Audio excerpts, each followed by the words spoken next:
እግዚአብሔር ታላቁ የዘመናት አስተዳደር ወይም ዲስፐንሴሽናሊዝም ክፍል 8 የሺህ ዓመቱ መንግሥት ዘመን ዘ ሚሌኒየም ኪንግደም።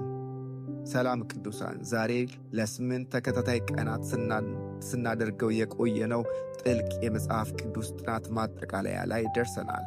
ካለፉት 7 ዘመናት ጉዞአችን በኋላ ዛሬ የሰው ልጅ ታሪክ ወደሚያበቃበት እግዚአብሔር ለሰው ልጆች የገባው ተስፋ ሁሉ ወደሚፈጸምበትና ጌታችን ኢየሱስ ክርስቶስ በምድር ላይ በንጉሥነቱ ወደሚገለጥበት የመጨረሻው ዲስፐንሴሽን እንገባለን። ይህ 7ኛው ዘመን የሺህ ዓመቱ መንግሥት ዘመን ወይንም ዘ ሚሌኒያል ኪንግደም ይባላል። ይህ ዘመን የሚጀምረው ክርስቶስ በክብር ለሁለተኛ ጊዜ ሲመጣና ሰይጣን ለ1000 ዓመታት ሲታሰር ሲሆን የሚያበቃውም በመጨረሻው ታላቅ የነጭ ዙፋን ፍርድ ዘ ግሬት ዋይት ትሮን ጀጅመንት ላይ ይሆናል። ብዙዎች ይህንን ዘመን እንደ ተረት ወይም እንደ ምሳሌያዊ አነጋገር ያዩታል። ይህ ዘመን ቃል በቃል በዚች ምድር ላይ የሚፈጸም ክርስቶስ በዳዊት ዙፋን ላይ ተቀምጦ ዓለምን በጽድቅ የሚያስተዳድርበት ታላቅ ዘመን ነው። ዛሬ ይህንን አስደናቂ ዘመን በዚያ የሚኖረውን አስተዳደርና ለሰው ልጅ የሚሰጠውን የመጨረሻ ፈተና በጥልቀት እንመረምራለን። የመንግሥቱ ባህሪ እና መለኮታዊ ኃላፊነትን ስንመለከት the nature of the kingdom፣ ይህ ዘመን የመንግሥት ዘመን ይባላል። በጸሎታችን መንግሥት ትምጣ ስንል የነበረው ጸሎት ምላሽ የሚያገኝበት ዘመን ነው። በዚህ ዘመን ውስጥ ያለው አስተዳደራዊ ኃላፊነት ወይም ሪስፖንሲቢሊቲ እጅግ ግልጽ ነው። ለሚታየው ንጉሥ ለክርስቶስ መገዛትና እርሱን ማምለክ። የዚህ ዘመን መለያ ባህሪያት የሚከተሉት ናቸው። የመጀመሪያው የክርስቶስ ሉዓላዊ ግዛት። ጌታ ኢየሱስ በኢየሩሳሌም ሆኖ ዓለምን በብረት በትር ይገዛል። መዝሙር ምዕራፍ 2። ዛሬ ያለው ተቃውሞና ክህደት ያበቃል። ሌላኛው የሰይጣን መታሰር። ራእይ ምዕራፍ 20 ከቁጥር 1 እስከ 3 እንደሚለው ሰይጣን በታላቅ ሰንሰለት ታስሮ ወደ ጥልቁ ይጣላል። ለ1000 ዓመታት ዓለምን የሚያስት የለም። ሌላው የተስፋዎች መፈጸም። እግዚአብሔር ለአብርሃም የሰጠው የምድር ተስፋ እና ለዳዊት የሰጠው የዙፋን ተስፋ ቃል በቃል ይፈጸማሉ። እስራኤል የብሔሮች ሁሉ ራስ ትሆናለች። ሌላው ሁለንተናዊ ሰላም ወይም ፒስ። ኢሳይያስ ምዕራፍ 11 ከቁጥር 6 እስከ 9 እንደሚለው ተኩላ ከበግ ጠቦት ጋር ይኖራል፣ አንበሳም እንደ በሬ ገለባ ይበላል፣ ፍጥረት ሁሉ ከርግማን ነፃ ይሆናሉ። ሌላኛውና የመጨረሻው ረጅም ዕድሜ። ሞት ሙሉ በሙሉ አይጠፋም፣ ያልተነጠቁትና ከመከራው ያለፉት መውለድ ስለሚቀጥሉ። ነገር ግን የሰው ዕድሜ እንደ ጥንቱ ይረዝማል፣ 100 ዓመት ሆኖት የሚሞት እንደ ሕፃን ይቆጠራል። ኢሳይያስ 60 ቁጥር 20። የመጨረሻው ውድቀት የሰው ልብ እውነታ። አሁን አንድ የሚገርም ጥያቄ ይነሳል። ሰይጣን ከታሰረ፣ ክርስቶስ በአካል እየገዛ ከሆነ፣ ምድር በበረከት ከተሞላች የሰው ልጅ እንደገና ሊወድቅ ይችላል? መልሱ አዎ ነው። ይህ የዲስፐንሴሽናሊዝም ትምህርት ትልቁ ሚስጥር ነው። በሺህ ዓመቱ መንግሥት መጀመሪያ ላይ ወደ መንግሥቱ የሚገቡት አማኞች ከታላቁ መከራ የተረፉት ናቸው። ነገር ግን እነርሱ ልጆች ይወልዳሉ፣ ልጆቻቸውም ልጆች ይወልዳሉ። እነዚህ አዲስ ትውልዶች ምንም እንኳን በታላቅ በረከትና በክርስቶስ ግዛት ውስጥ ቢኖሩም እንደኛ የኃጢአት ባህሪ ወይም ደግሞ ሲን ኔቸር ይዘው ይወለዳሉ። ውድቀቱ ወይም ፌለር የሚገለጠው እንዲህ ነው። ውጫዊ ተገዥነት። ብዙዎች ለክርስቶስ የሚገዙት በግዴታ እንጂ በፍቅር ላይሆን ይችላል። ሌላው የሰይጣን መፈታት። ከሺህ ዓመቱ መጨረሻ በኋላ ሰይጣን ለጥቂት ጊዜ ይፈታል። ይህ የሚሆነው የሰውን ልጅ እውነተኛ ማንነት ለመፈተን ነው። ሌላው የጎግና የማጎግ ሐመፅ። ራእይ ምዕራፍ 20 ከቁጥር 7 እስከ 9 ሰይጣን እንደተፈታ በምድር ዳርቻ ያሉትን አሕዛብ እንደገና ለጦርነት ያከማቻቸዋል።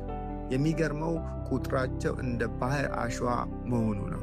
ክርስቶስን እያዩትና እየገዛቸው ሳለ ሰይጣን ሲፈታ እንደገና አምፀው ቅዱሳንን ይከባሉ።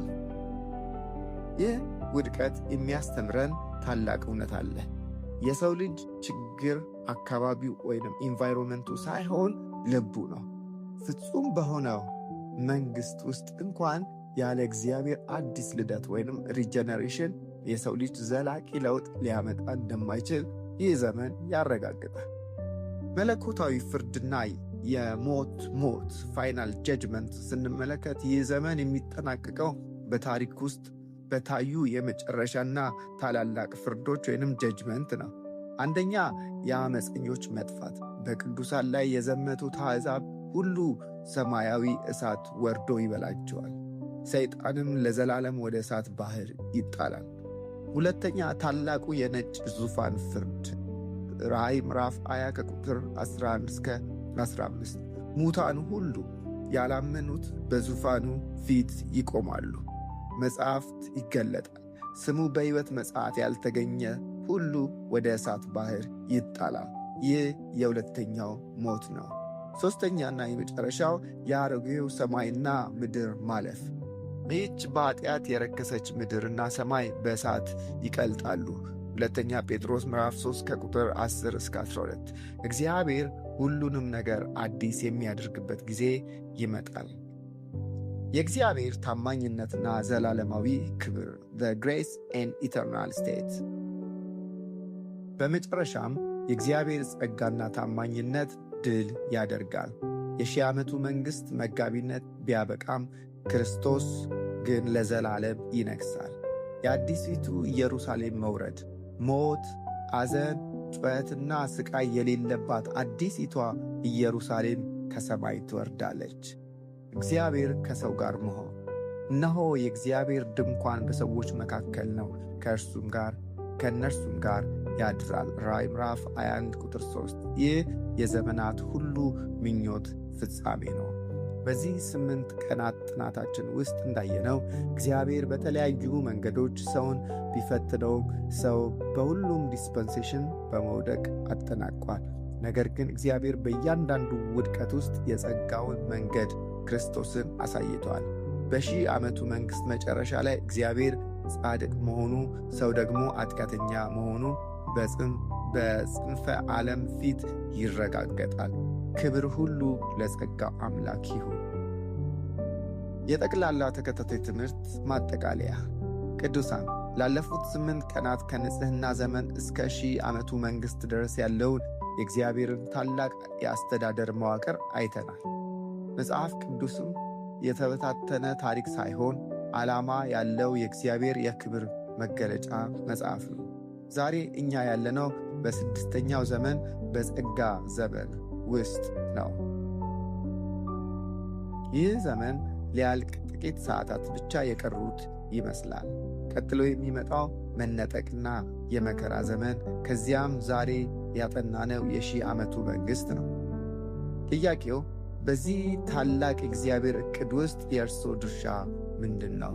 በክርስቶስ ካመኑ የእነዚህ በረከቶች ሁሉ ወራሽ ነው። ካላመኑ ግን ዛሬ የጸጋው በር ክፍት ነው። ይህ ተከታታይ ትምህርት ለሕይወታችሁ ጥልቅ መረዳትን እንደሰጠ ተስፋ አደርጋለሁ። ሁሉንም ክፍሎች ደጋግማችሁ እንድታዩት እና ለሌሎችን በረከት እንድትሆኑ አበረታታችኋለሁ። ሐሳባችሁን፣ ያገኛችሁትን በረከት ወይም ጥያቄያችሁን በኮሜንት ላይ አስቀምጡልኝ።